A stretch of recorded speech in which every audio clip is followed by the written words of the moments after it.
Ted, you missed the greatest fight of the year. This Marciano was another Dempsey. Why, the way he belted that Lewis was something to see. Lewis is through for real now. He should have quit while he was ahead. What are you doing here? I thought you were going home. Well, Rocky almost knocked him out of the ring. The kid's got a punch like a 10-ton truck. He'll be the next champ for sure. Well, I better go write my story. Well, I'll write the story. But you didn't see the fight. I'll write the real story.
It began obscurely back in '32 in the black bottoms of Detroit with a kid named Joseph Louis Barrows and a neighborhood pal named Johnny. Man, you should have seen the kid last night. Did he give it to that other guy? Bam! Wham! And he knocked him down. And the other guy was out. Wait, Joe, let me show you how he did it. He came out up on his toes like this and flicked him with the left. And then he threw a right and then a hook. And the other guy threw a right cross and missed the kid, and the kid hardly moves off stride. Just like you didn't lose your balance when I shoved you there. You got a good sense of balance. Ain't nobody can knock you off your feet. Man, you're too big. Wait a minute, Joe. I want to show you a picture of the kid. Just a skinny old boy, not a big boy like you. You could be a better fighter than him. You could even earn more money. And I know a guy that could teach you in hardly no time at all. And for only 50 cents a lesson. 50 cents. I ain't got no 50 cents. You mean Professor Watkins teaches you for nothing? Mama give me the money for him. Your ma wouldn't want to do nothing dishonest, would she? She wouldn't want the professor to get money he didn't earn, now would she? Trying to teach me? He earns it. Suppose you don't show up. He can't earn it then, can he? I'll show up. I'm going there now. Now hold up, Joseph. Ain't no reason you gotta go just 'cause you started out. We can get derailed somewhere. No, my mom would be to death. Well, I guess a boy big as you that's scared of his ma, be scared to get hit by a man, all right. I ain't scared of nobody. Well, come on then. Let me introduce you to the man. Come on, boy. Heard you want to be a fighter, huh? Yes, sir. Yeah. It's a tough game, you know. Think you can take it? I'll try. Let me see your hand. Let me see the other one. Look pretty strong. Go on the back and put some stuff on it and see how you look on the floor. Put that fill over there, will you?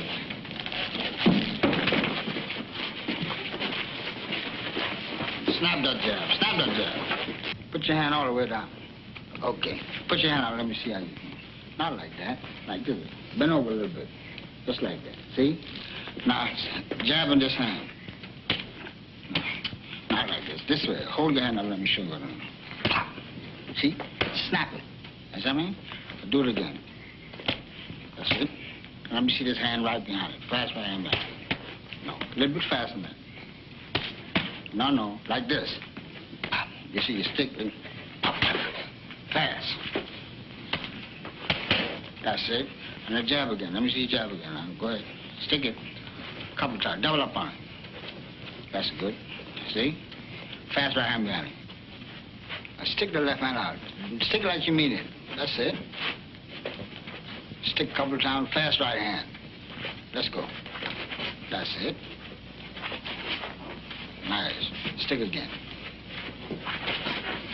See if you can bring that hook back after that right hand. That's it. Right back sticking. That's right. That's right hand. Let's go. Let's go. Hey, Joe. You forgot that fiddle there, buddy.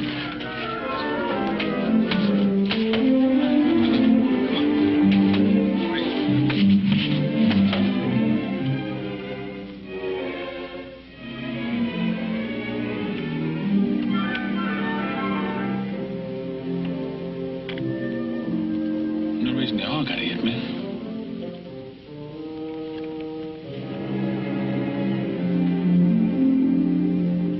Jab again. Next time he jab, now you count with the right hand. Jab him again. As you see now, you got to hit with that right hand. Now you drop the left hand. You got to bring it up a little higher. See, now I see you jab again. Go ahead, jab. No. You got to wait till after you jab you. Then you counter with the punch. So you can't muff the punch right in midair. Now jab him again, Joe. No. See how you do? Like this. Can't you do like this? And bring it right back here. He can't hit you over this as long as you got this hand like this. Now jab again. Hi, Mom. You and I have a business conference to hold. Joseph, these are hard times, you know that. You know what it means to pay 50 cents a lesson for violin lessons. You know how hard it was for you to get that job at the factory. Well, for 6 weeks now, you've been coming home with a black eye, a cut lip, or a puffed up hand. And today, Professor Watkins comes to tell me that you haven't been to him in all that time. And now we find your name in the newspaper as a prize fighter. Semi-finals Friday night. Joseph Louis Barrow. Fair prospect. Well, Joseph. Mom, I didn't steal the money, Mom. I used it for business, Mom, and I'll pay it all back. But I'm learning something. I'm learning something that'll make us all rich. You'd be proud of me, Mom. You mean you have to learn to be a fighter? Yes. Where are you learning? In the gymnasium.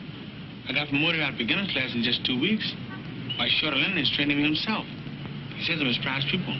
Are you sure in your heart this is what you want to do, son? I know it's the thing I can do best. You must promise me that now that you're in this thing, you'll give it all your thought and strength. If you're going to do it, you've got to do it right. I'll do it, Mom. And I'll get that to you, and I'll make you proud of me, Mom. I'll give me all the things for you, for the family, for everything. Or maybe that's when it really started with Joe's mother on the porch, when she said, okay.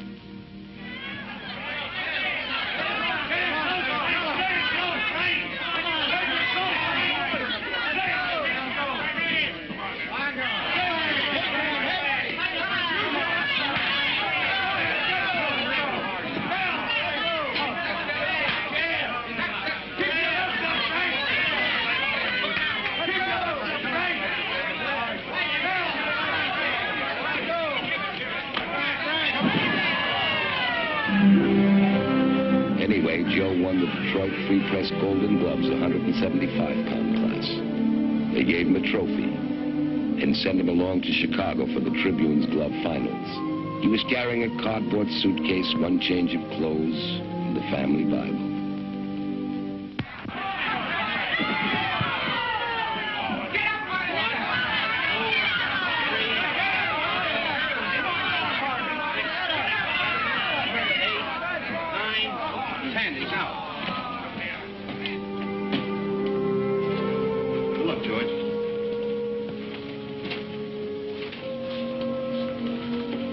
Hi, Joe. Come in.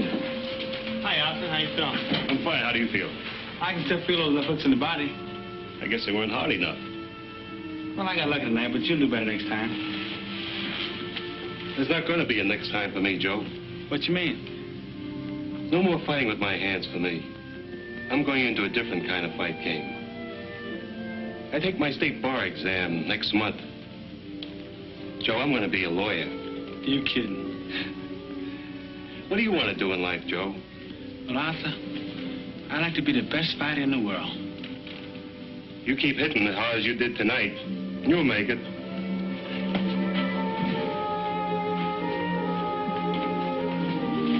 Hey, Arthur, when you pass this law stuff and become a lawyer, I'd like you to be my lawyer. All right, Joe. I'll consider myself retained. Thank you. Joe won the Intercity Amateur title, then the National Amateur Light Heavyweight Championship. Now he was ready to turn pro. The place was a Southside Gym in Chicago.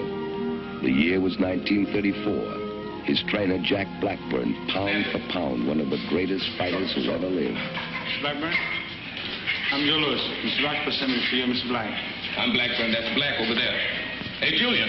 Yeah? Time. Mr. Black, Joe Lewis. Well, hello. We've been expecting you. Come with me.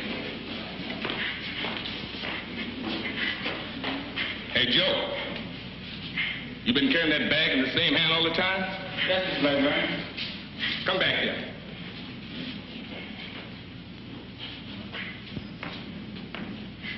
Move it to the other hand. A bag can pull you off balance. Use two hands. Let the bag work for both hands. The bag is something heavy enough to exercise you. Yes, sir. And if you're smart, you'll do what he tells you. In the ring and out. Okay, Chappie. Come on. You know you're off balance.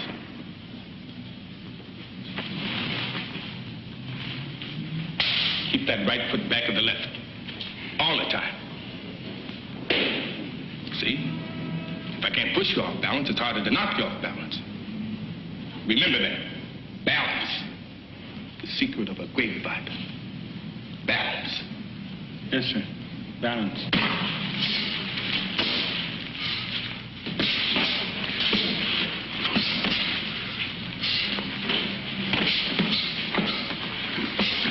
Balance.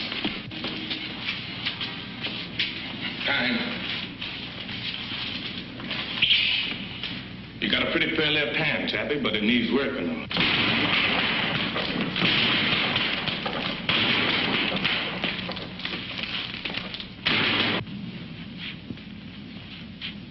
Now you try. In.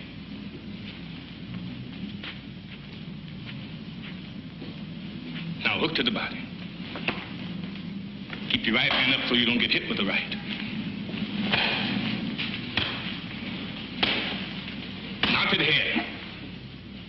There you go, Chappie.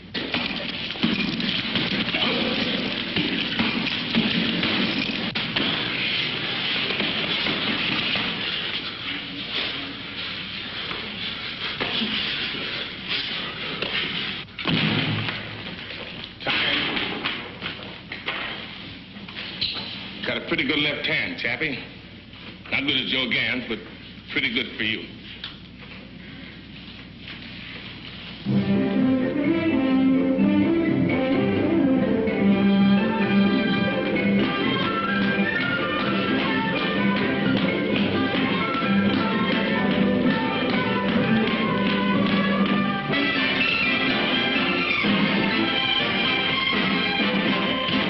Okay, Chappie.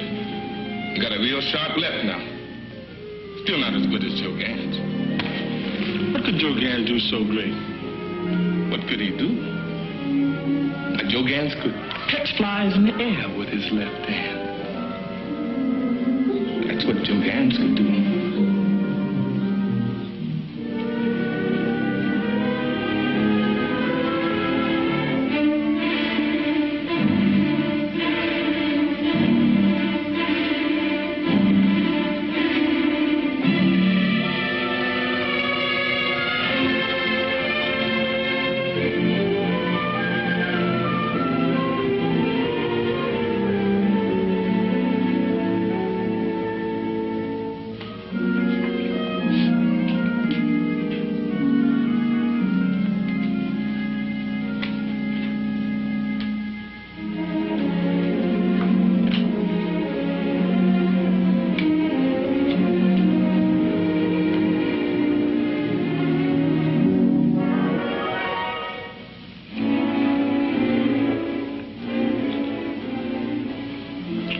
What was that man's name again?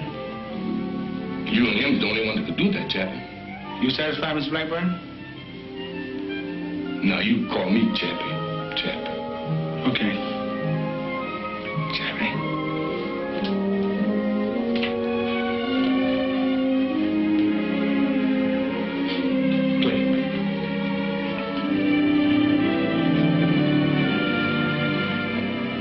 Joe came home to Detroit 8 months and 16 KOs later.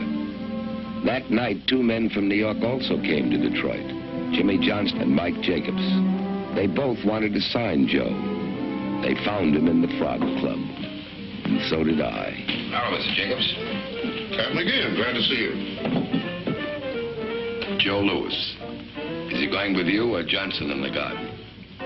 That's what I came to find out. Come on over to my table. We'll get the answer together.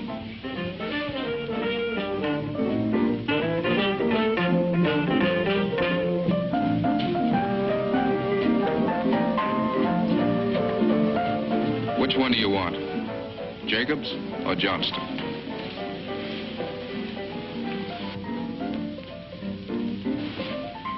I'll take Johnston, the garden guy. He's closer. Well, Joe, you know what we're trying to do. Both of these men have made offers. All we can do is get both offers and try and decide what's best. They both have good stories, too. But maybe it's you who ought to decide. Anyway, here we go.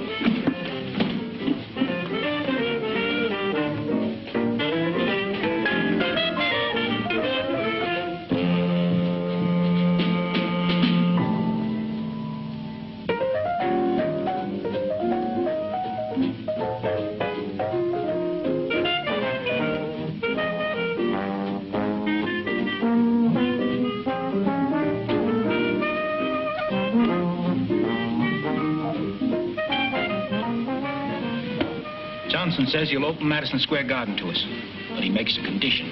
Jacob says he has the ballparks all tied up and can do more for us as an independent. What's the condition? We have to do things his way. He'll make the matches for Joe.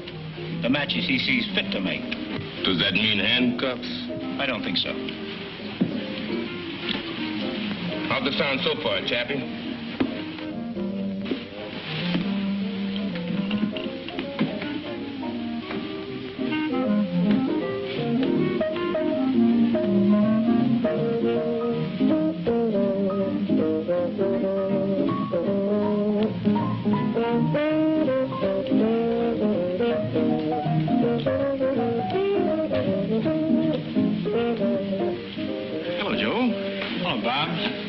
Say that was a real nice fight tonight.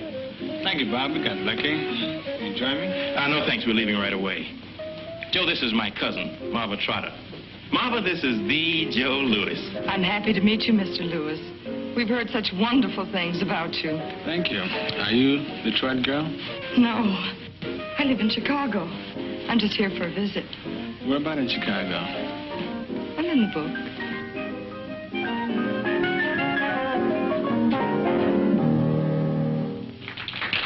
Good night.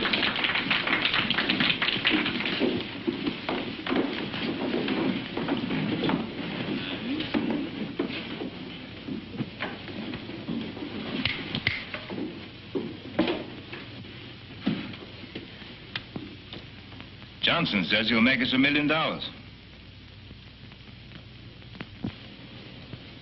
What else? Something one of the boys said.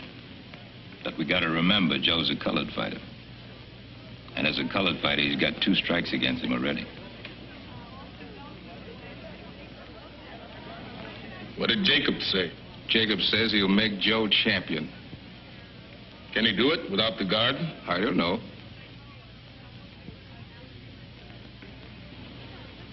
Well, which one do we go with, Chappie? We'll go with the man that'll make us champion. Chappie. Joe, meet Mr. Jacobs. We're with you, Mr. Jacobs, all the way. You made a good choice, Joe. Tad McGeehan, newspaper man. Nice guy. How are you? Fine, Dad.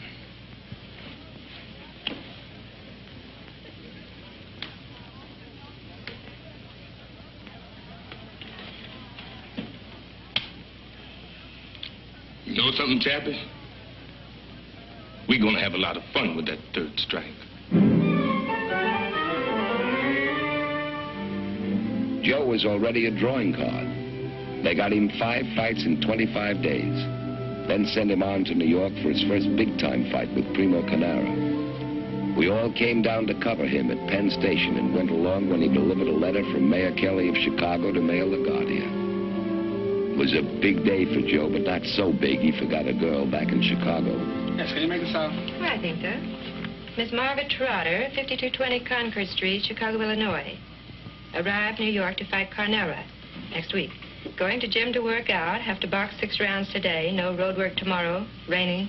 Miss you, Joe. May I have your last name and your address for reference, please? Joe Louis, Pompton Lakes, New Jersey. Ah, yes, of course. Joe found out what they meant by the saying, the bigger they are, the harder they fall. Primo was big and he was game, but Joe got to him by the 6th and it was all over.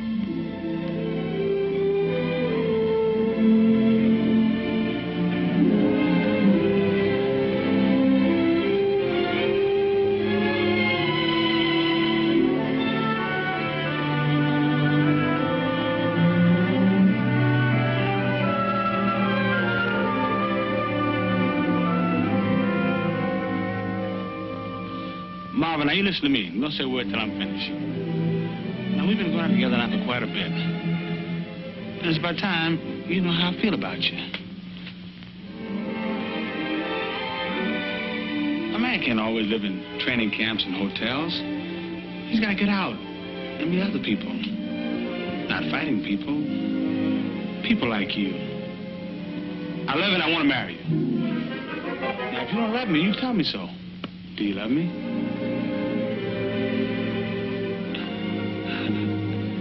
I can only say it like that.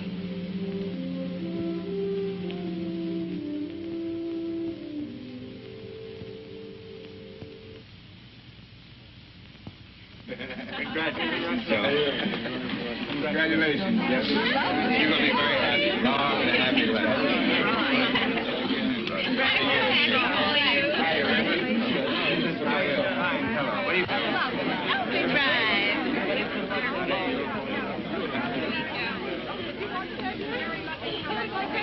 I know.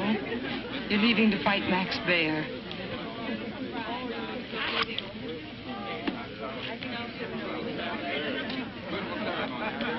But I'll be right back.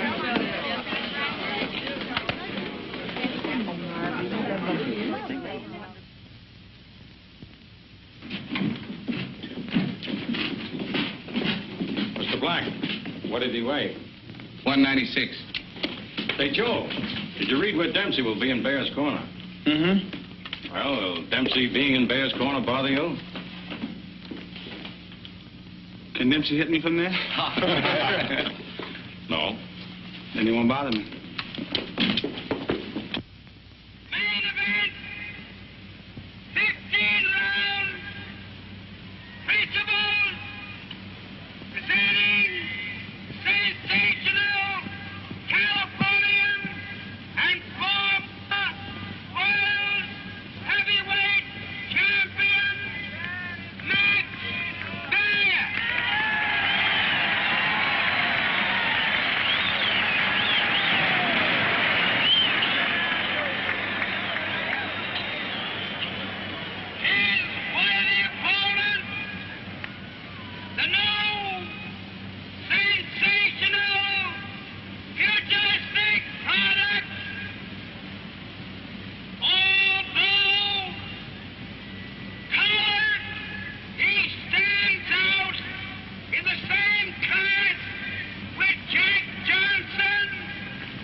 Jacob sent me those IOUs you signed. What on earth did you need with all that money? Some fellas in Detroit. We got a business. Do you mean a business project? Yeah, that's the word. Several million people live in Detroit. Sometimes I think every one of them has borrowed money from you, Joe. I told you, it's a business project. But I was under the impression you're going to check some of these projects with us. But it's friendly business. With friends. You're getting rid of money pretty fast, son. You can't keep it up at this rate. Don't worry, Arthur. If I need some more money, I'll get it from Uncle Mike.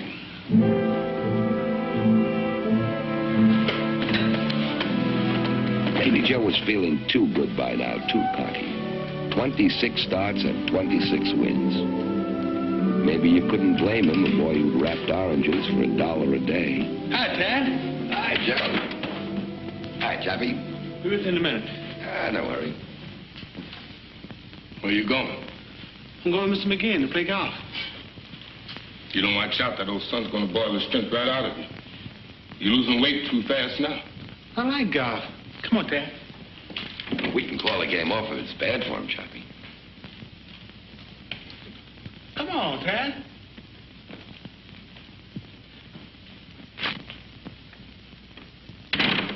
Joe, as you know, you've been chosen by Ring Magazine as the Boxer of the Year. You've been selected not only because of your accomplishments inside the ring, but also because of the fine sportsmanship and conduct you've displayed at all times. Congratulations, Joe, and good luck. Thank you, George. And I'll do my best to live up to this. Well, I guess it's time to cut the cake, Joe. Remember, you get the first piece.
What's it look like?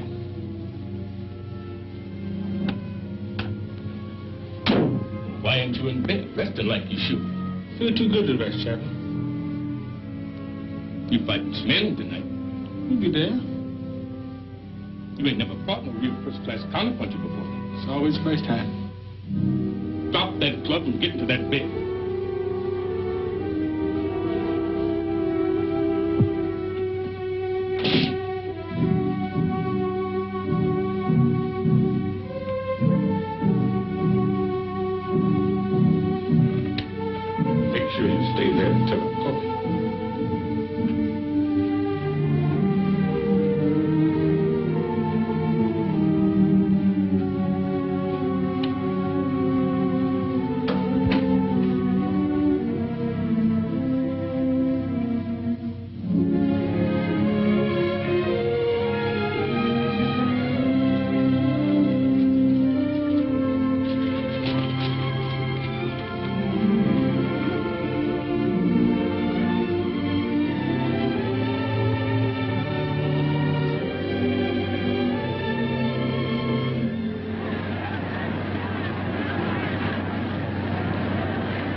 What I'm doing wrong, Chappie? You already done.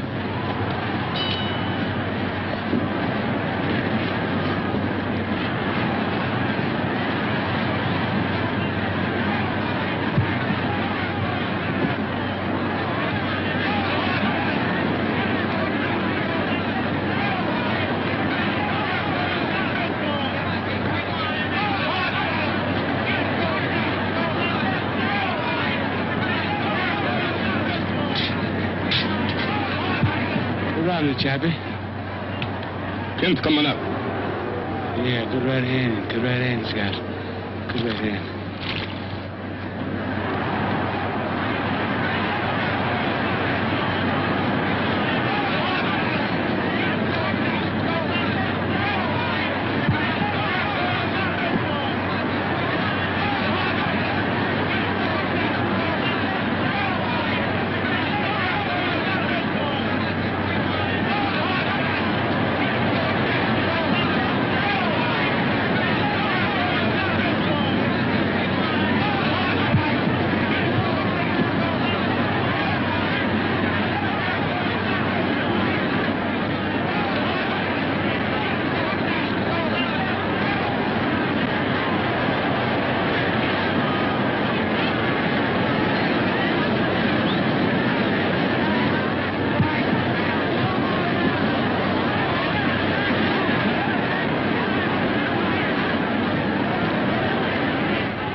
What happened, son? He beat me, Mom. Did you do your best? I didn't do my best before the fight.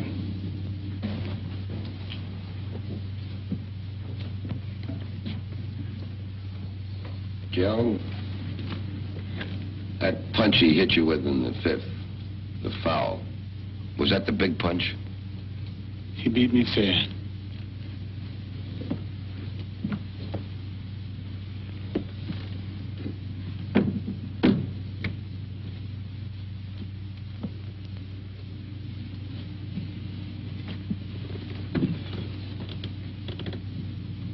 There was a lot of trouble in Harlem tonight.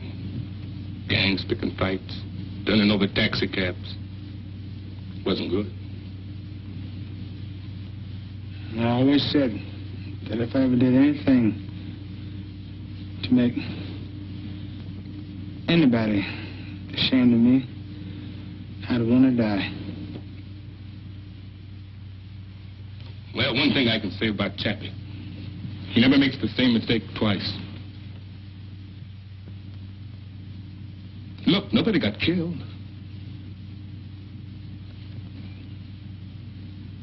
You just got to sit back a little, that's all. What we got to do now is start afresh. Make up for that time we just lost. So you all got set back a little. Now you got to make up for lost time. Lost time. You don't know the meaning of the word. Look at him. Nobody got killed, you say. How do you know? Were you in the ring? Was it your face on the floor? Joe was my husband. He belongs to me. He's not going to end up like everybody else. Cut and bruised. Just a few more easy fights, that's what you said. An old fighter like Schmeling. Joe, can't you see what's happening? Honey, I've got to make it good to the people that counted on me. Counted on you? Counted on the money they make on you. What about me? What about us? Who's counting on that? Where do we stand? What about our future, Joe? Well, this isn't the time to talk about that. What better time than now? Look at yourself. What'll these people mean to you when all this is over? And what'll you mean to them? Why don't you leave him alone? Better still, why don't you leave us alone? How much of him do you want? Joe, we're losing something. Whatever it was we had, we're losing it. I don't know if we ever had. It isn't just a spite. It's us. Please, dear, take me home. And now for the headlines in sports. Max Schmeling, the former heavyweight champion, arrived here late this afternoon on the Zeppelin Hindenburg. The German boxer who knocked out Joe Louis last June informed reporters that German track and field stars in the recent Olympics all told him that they had been inspired to greater efforts by his victory over Louis. Schmeling said, quote, "The Fuhrer's heartiest best wishes accompany me to America," unquote. The former champion also said that I offered Schmeling $300,000 for a return fight, and he refused it. Of course, he'll only fight Braddock for the championship. So let him. You don't have to fight me afterwards. But the thing is, Joe, we don't believe that he'll hold still long enough for another shot. He's got to. It's only fair. Joe, it's not a question of being fair. Schmeling can't take a chance on losing to you. Hitler couldn't go for that. If he wins the championship, they'll never stop yelling about Aryan supremacy. They'll freeze that title so cold, nobody will get a crack at it. Unless some bum of their own.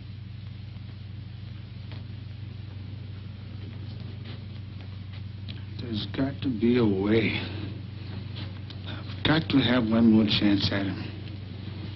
Can't let one mistake ruin my whole life.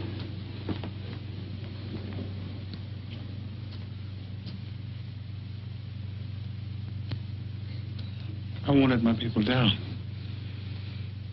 You hear what he said? Calm down, Chappie. There's got to be a way. There is.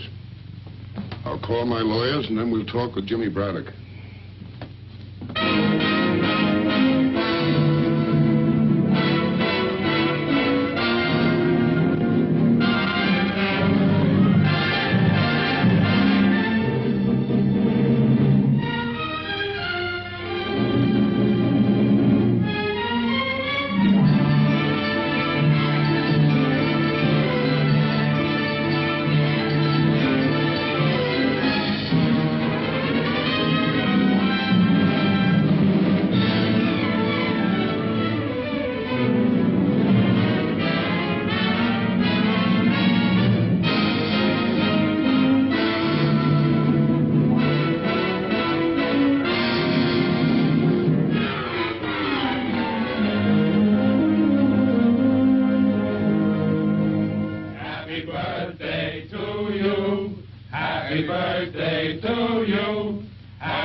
Happy birthday, Joe.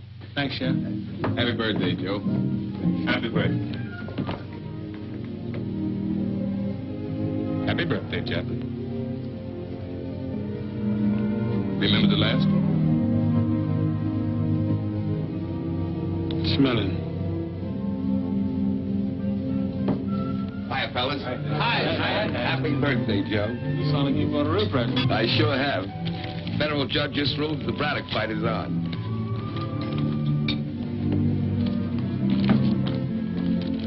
Dig right in, Chappie. Every trainer don't start until tomorrow.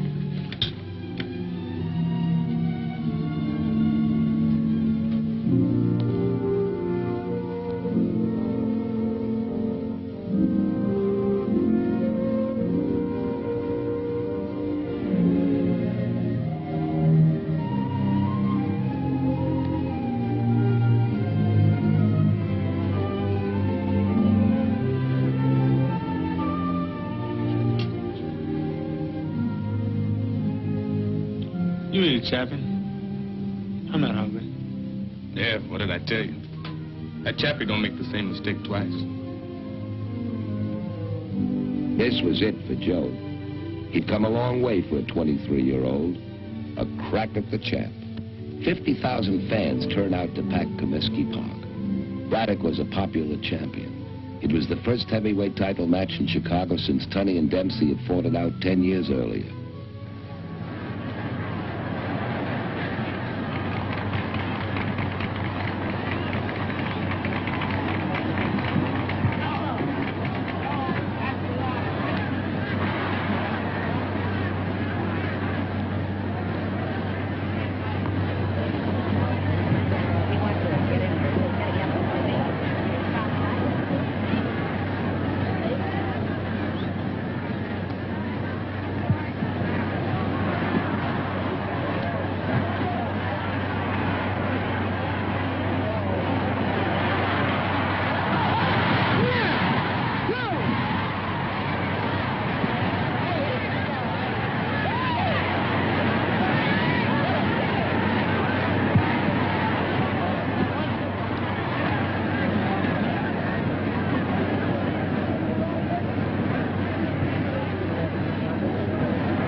Congratulations, Joe. Thanks, Nick. We got lucky. You're the heavyweight champion of the world. Not yet, I'm not.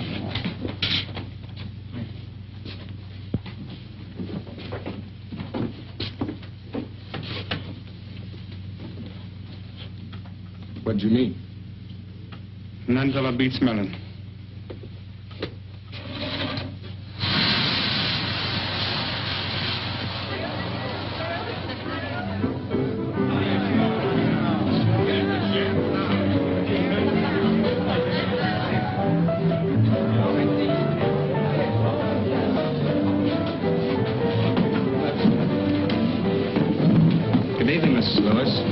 Good evening, Champ. How are you? Good. Show will be on in a minute. Thank you. Now, ladies and gentlemen, we come to the highlight of the evening. Accompanied by the Ellis Larkins Trio, the internationally famous songstress, Miss Anita Ellis.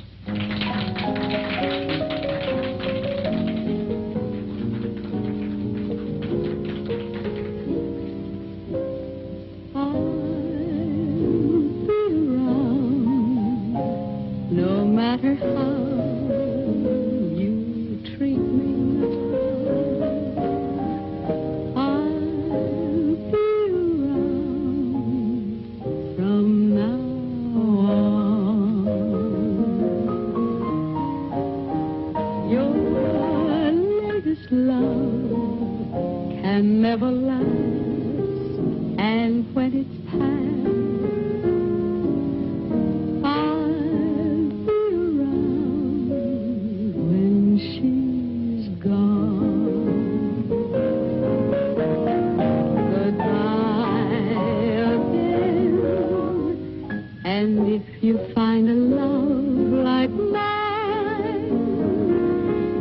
just now and then, drop a line to say you're feeling fine. And when things go wrong, perhaps you'll see you're meant for me.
Max came back from Germany with the blessings of Hitler and the Third Reich. He figured on finishing Joe no later than the 5th round. And so that's what's got me worried. And that's why I want to hire Manny Seaman to help me with him. Trouble is, I'm like a school teacher with Joe. I'm always after him. I need somebody to soothe him down. This time, Chappie don't need no discipline. Okay. Let's have a talk with Seaman. Ask him in.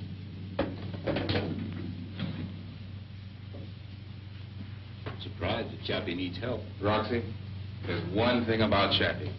We don't have to worry. He knows what he's doing. Mr. Roxburgh, Mr. Black, Mr. Manny Seaman. How do you do? Nice to know you. Have a seat, please.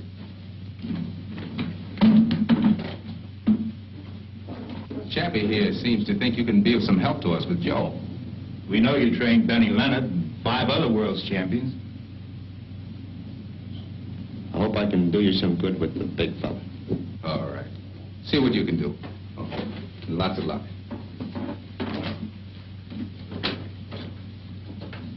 To tell you the truth, Manny, I've been having one of my bad spells lately, and I sometimes don't feel up to working right.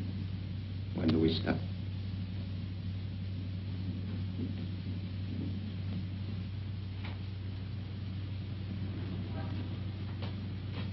I don't know if I told you I got a box.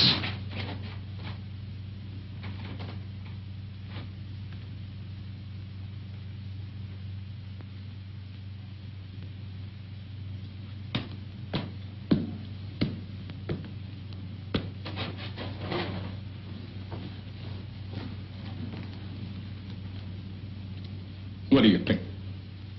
The trouble is he's too tight, too tense. Yeah.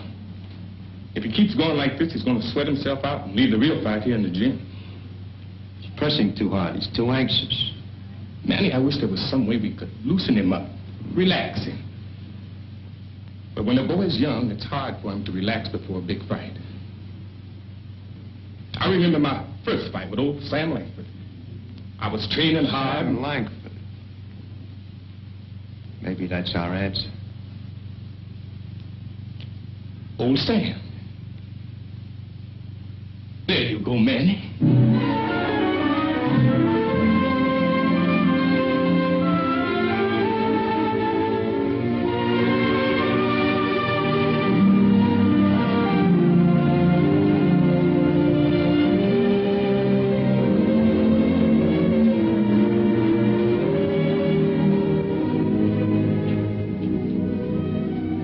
Sit down, boy. Gonna tell you a story. Who are you? How'd you get in here? I'm just an old fighter. Nobody but reporters allowed in this camp. How'd you get in? Old Jack Blackburn brought me in. Oh, well. Tom. I got things to do. So long. I said sit down, boy. You don't sit down, I'll have to get up. And if I get up, I'll have to go lick that old Jack Blackburn again. You lick Chappie? That's something I gotta see. I can lick him all right. Licked him 4 times. Sit down, son. Nobody ever licked Chappie 4 times.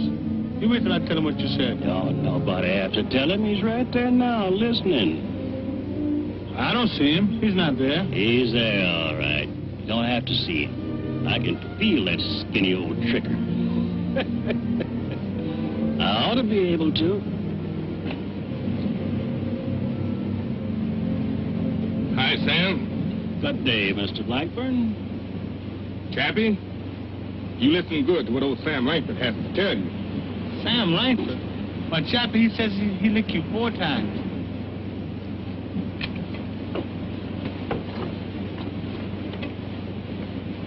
Sam, you know you never licked me. 4 times you tried it, and 4 times it was a draw. Now, 3 of those times You know I licked you, Chappie, 4 times. Don't go lying to this young boy, Chappie. Sam, you know you never really licked me. No? You want me to get up and lick you again? I say good day to you. There you go, Chappie.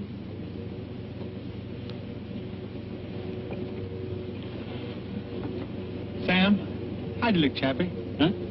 Oh, yeah. Well, the first time was in New Orleans, see? I hit him with Bess. Then I hit him with Sue. What did he do? Then he knocked me flat down. Did he knock you out? No, not me, never. He knocked me down. I sat there a minute. I looked up, and there he was, standing right there over me. I said to him, calm. Don't go away, young man. I'll be up there to see you in a minute. But you beat him. Of course I beat him. He called it a draw again. What happened the next time? Well, the next time was one of them old-time finish fights. I wanted to figure some way to get old Jack mad before the fight. So I come into the ring carrying a big lunch basket. Sure enough, old Jack sent the referee and some second order to find out what I was doing bringing all that stuff into the ring. So I said, well, it's a finish fight, see? Don't know when I'm going to finish, so I brought my lunch. Did that old Blackburn get mad at that? What happened? Fought all day. Another draw. But you licked him. Of course I licked him. Licked him again. They called it a draw. What happened the last time? Oh, yeah, well, nothing much happened that time. But how did it come out? It was one of them no-decision fights, see, and, well, to tell you the truth, son, that's the one fight that, he might have won, maybe. You're a good boy, son. Got nothing to worry about.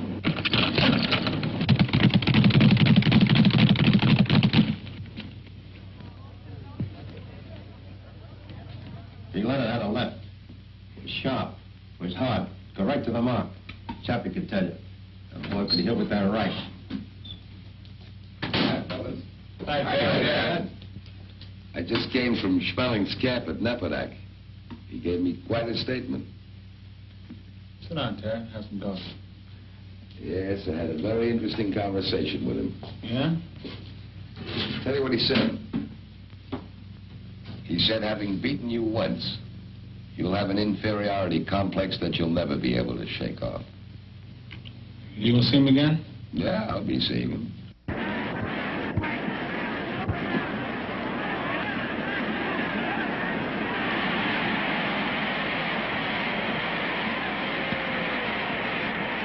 I want to impress upon you men now of the terrific responsibility you have in this ring tonight. Not besides the unseen audience that is listening to this, but this great and enthusiastic crowd that have come out here and expect to see one of the greatest fights they've ever witnessed. There you go, Chappie.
I'll be in shape for the fight in less than a month.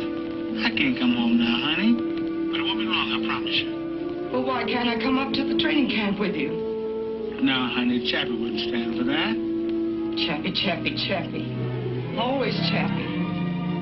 Maybe you want to be... Anyone could come and get it. They came, and they got it. But every fight separated him from Marva. Training camps, his handlers, time, distance, and the demands of an awestruck public came between them.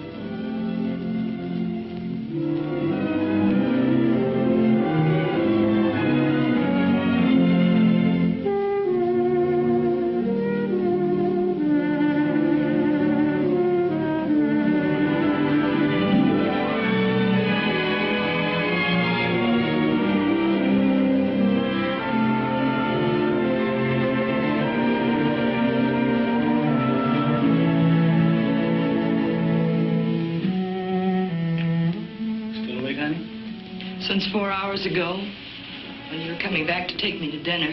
I'm sorry, honey. I couldn't help it. Seems like no matter what I want to do, there's always something I've got to do. Joe, how long can we go on like this? It won't be long, honey. We'll be together, and we'll have so much money, we'll be set for life. A fighting can't last forever. I want to make sure I've got a few good, sound investments, so you can have what you want. It's you I want, Joe. None of the other things mean anything without you. I'm afraid of what's happening to us. Joe, I've had plenty of time to think. Nights like tonight, days when you're gone. I know what it takes to do what you're doing. It's not easy, and I'm proud of you.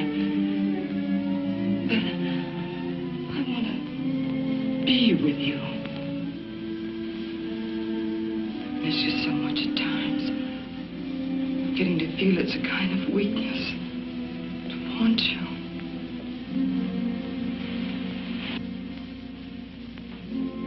After 6 years of loneliness, Marva sued for divorce. Joe didn't know about courts or subpoenas, but he did instinctively what more husbands might do to settle arguments. Joe, what are you doing? We're going home.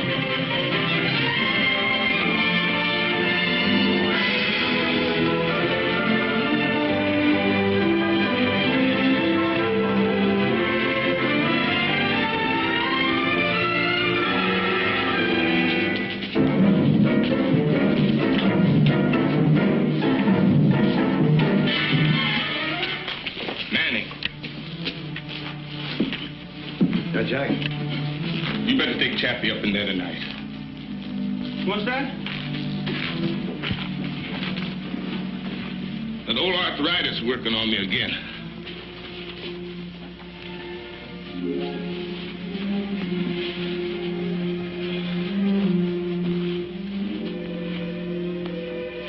You go along with Manny, son. I don't think I could make it up them ring steps. Come on, Chappie. Make your promise. You'll only have to walk up those steps once. Okay, we go.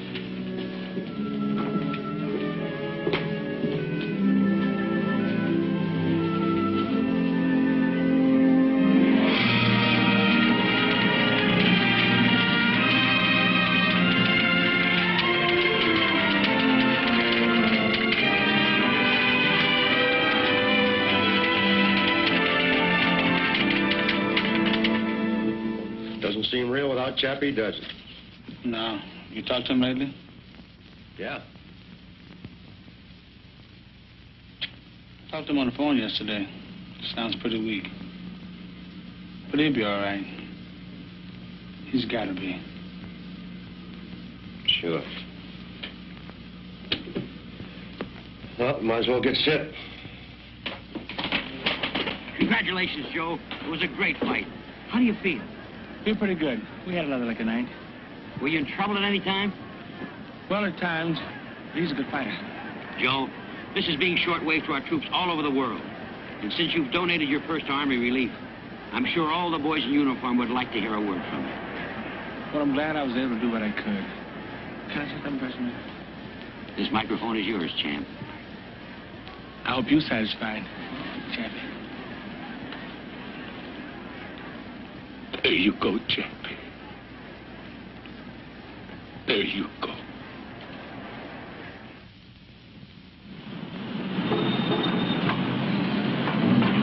In '42, Joe left Uncle Mike and signed with Uncle Sam for $21 a month. And he made a new kind of appearance at Madison Square Garden. It was a Navy relief show, a night of stars with celebrities from Broadway and Hollywood. Walter Winchell called Joe up from the audience and presented him to the people. I guess none of us will ever forget the short, simple speech he made. I'm only doing what any red-blooded American would do. We are going to do our part, and we will win. Because we are on God's side.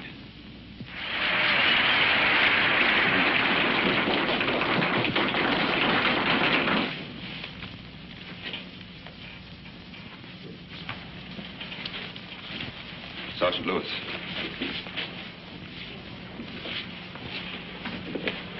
Joe, I've got bad news. Just got a call from Chicago. Jack Blackman's dead.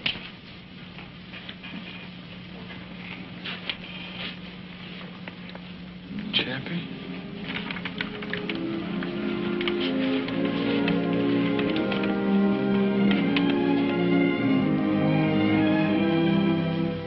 In the next 3 years, Joe traveled more than 50,000 miles doing morale work, talking to other GIs, fighting and refereeing for them and putting on exhibitions. He covered the 48 states, England, France, Italy, Alaska, and the Aleutians.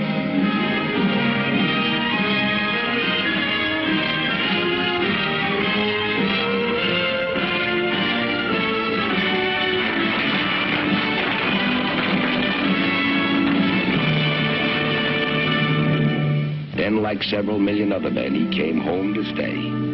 And to see his daughter, Jackie, already grown into a little lady.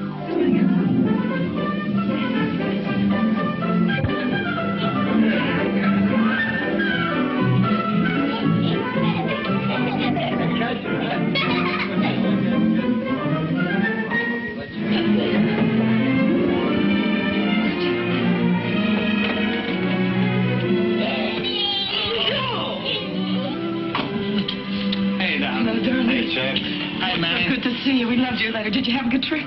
Oh, wonderful. You love Daddy? How much? Put him in my house. You'll put him in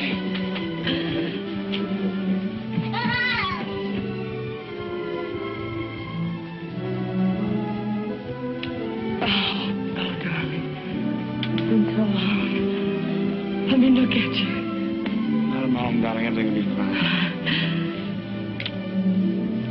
I know it's going to be all right. No more fights. No more separations. Just you and me and Jackie. Yeah, darling, just like you say.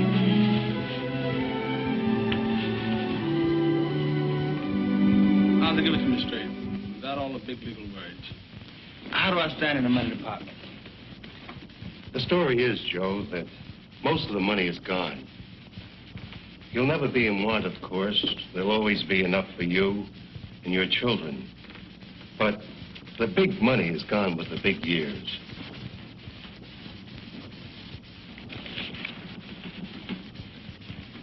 You mean I'm broke? Not in the true sense of the word, Joe. But for you, the way you're used to living and spending money and giving it away, that day is over.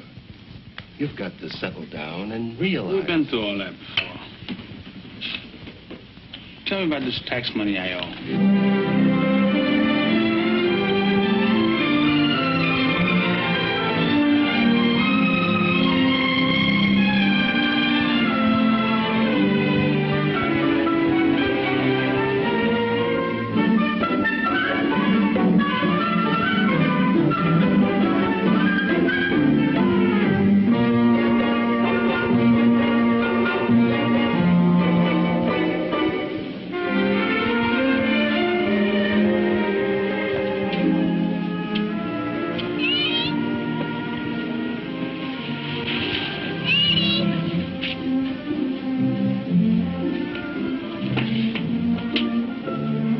All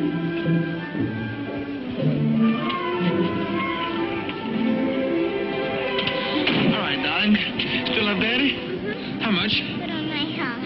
Go over and see Randy. We thought we'd surprise you and drive down today so you can ride back tomorrow with us for Jackie's birthday party. Honey, I didn't call you about that. You see, I haven't much time before the fight. You wouldn't dare disappoint Jack. But, honey, if I don't get in shape, I'll disappoint a lot of people. Joe, what if we sold everything? Could we meet the tax then? Would you cancel your fight? No. Then we'd have nothing left. We'd have each other. We got that now. Have we? Joe, I don't understand you anymore. It isn't just me. You have a daughter now. She'll never be 3 years old again. But, honey, I can't break train to come to a party with a bunch of kids. But this is your daughter. But I'm a fighter. You're a father, too. Well, let's go, Joe.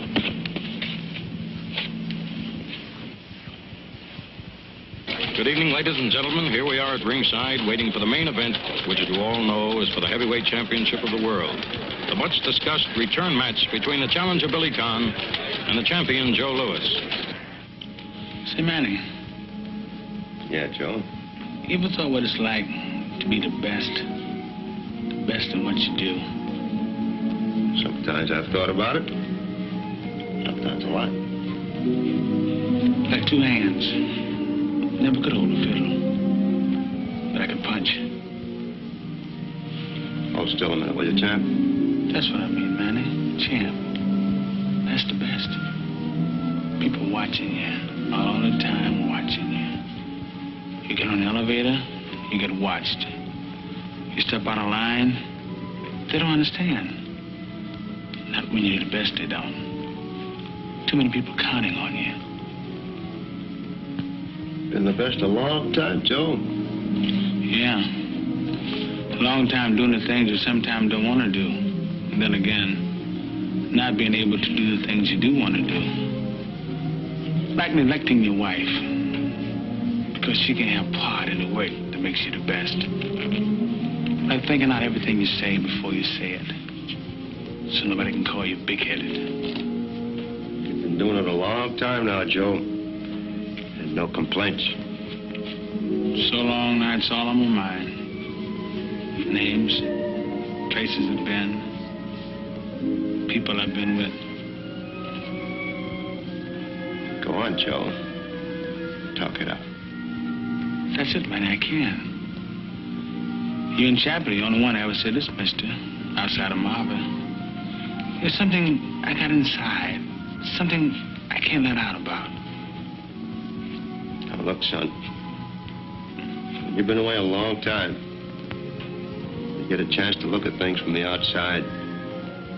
You can't always put the pieces together right away. But you're back, champ. You're back to stay. Then there's that other thing all the time. What other thing? That stuff about 2 strikes. That makes it even tougher, man, to be the best. Because if I make one bad move, it doesn't only hurt me. It hurt lots of people. Big man, Joe. I keep thinking I used up my 3 strikes by now. Yeah, I know. Chappie told me about that a long, long time ago. There's one thing you never heard him tell. He told me. Chappie told you some secret? He said he figured the way you acted, you'll earn those first 2 strikes back. That Chappie. He never allowed room for mistakes. You know, man, he built me hard 2 or 3 times. I guess he had good cause. How's that feel, Joe? There you go. Are you ready? Ready? He's been ready all his life.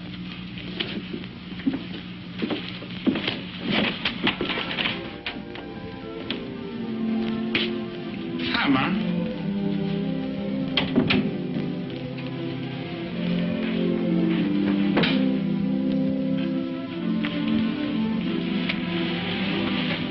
Where you doing up so late? Mama asleep? Are you all right? Sure. Let me see.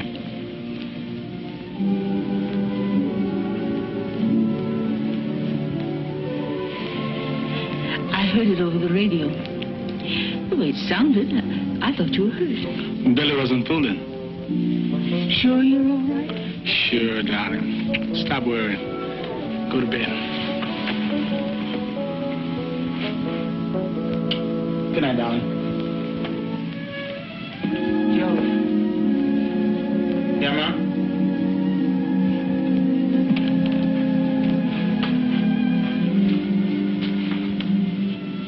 Martha isn't inside. She went out? She's gone home. To Chicago. Chicago?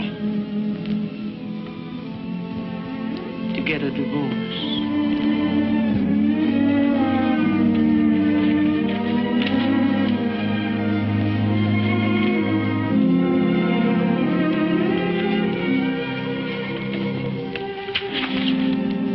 Well, it's all settled unless you have some objections.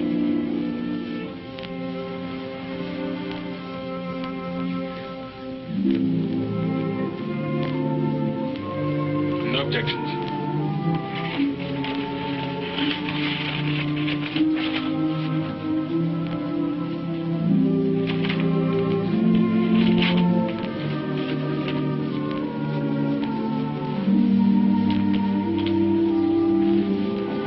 To pay off his debts, Joe fought exhibitions from coast to coast through Central and South America for the next 2.5 years.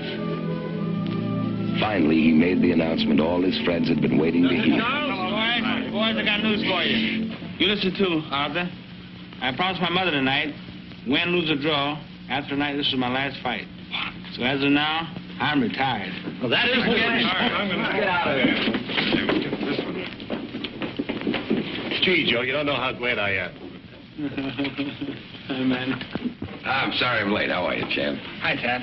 Hi, Sam. Hi, Ted. Joe and I are just cutting up a few old jackpots. How's your golf game? Oh, still slicing it. Can't break 90. What do you want to see me about, Tad? Well, there's something I wanted to talk to you about, and I thought Sam might like to hear it, too. Thank you, Ted. There's a lot of talk around, Joe. Talk? What kind of talk? About you coming out of retirement. Word that they're going to match you with Ezra Charles. People always talking. Pay it no mind. Well, I'd rather say it to you than have you read it in my column. If I don't write it, somebody else will. If you're thinking of coming back, Joe, don't do it. Maybe I got a good reason to come back. Yeah, the boys wouldn't like to see you try. I'm not worried. Why should they? Because they're your friends. And because they don't think you can win. The people want to see you stay up on top where you belong, Joe. There's lots of things you could do as the retired and undefeated champion. Keep it that way.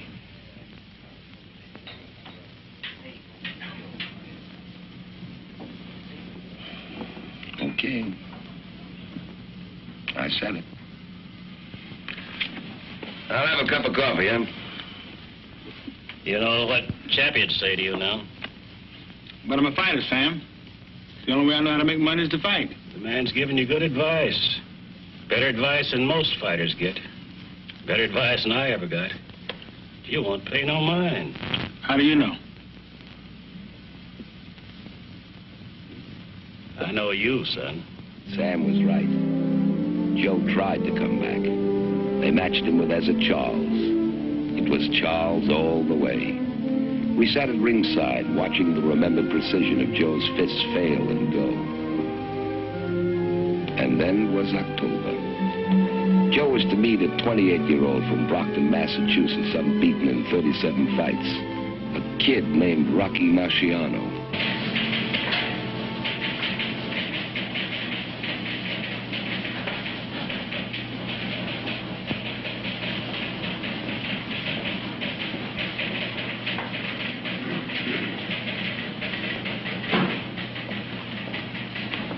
How come you assigned me to cover the fight at the Garden tonight? You haven't missed a Lewis fight in years. I don't feel so good. Virus?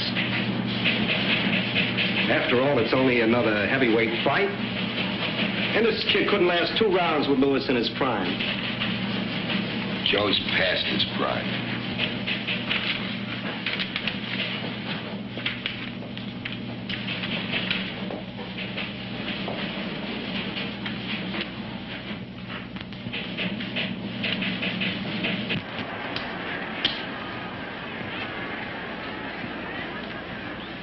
Thanks, Bernard.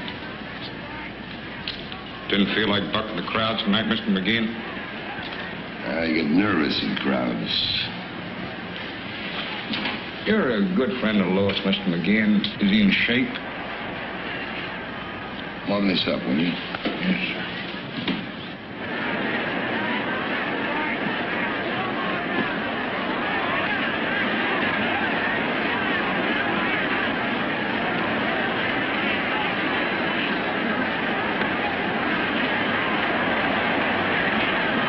Moves around pretty good for a guy his age.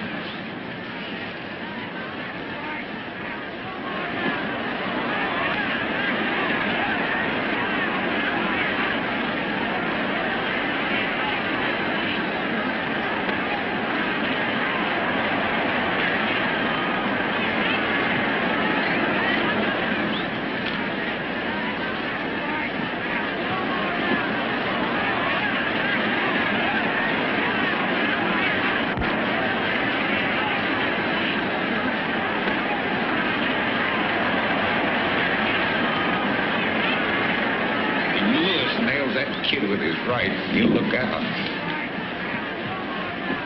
Lewis got to catch him first. He looks real tired.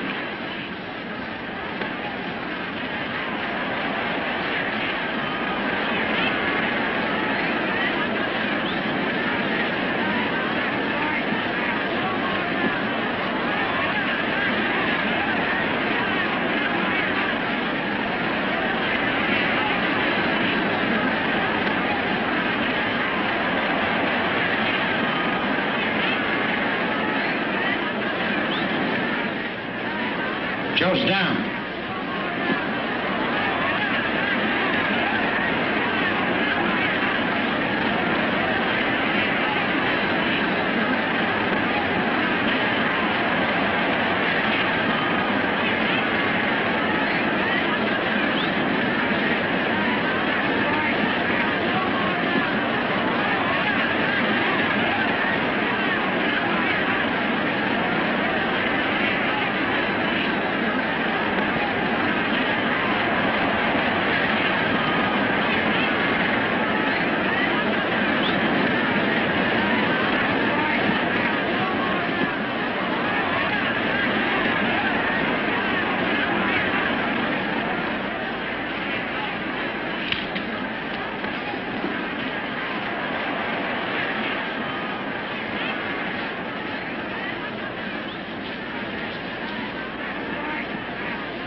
Wait a minute, Joe. I'll go with you. Thanks, Manny.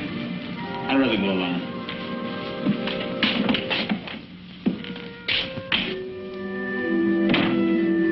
And so tonight I saw the last fight in the career of one of the greatest fighters of all time. There are none among us who will not write finish to the end of an era. Those of us who have come the full road with Joe Louis. From an open-faced cabin in an Alabama cotton patch.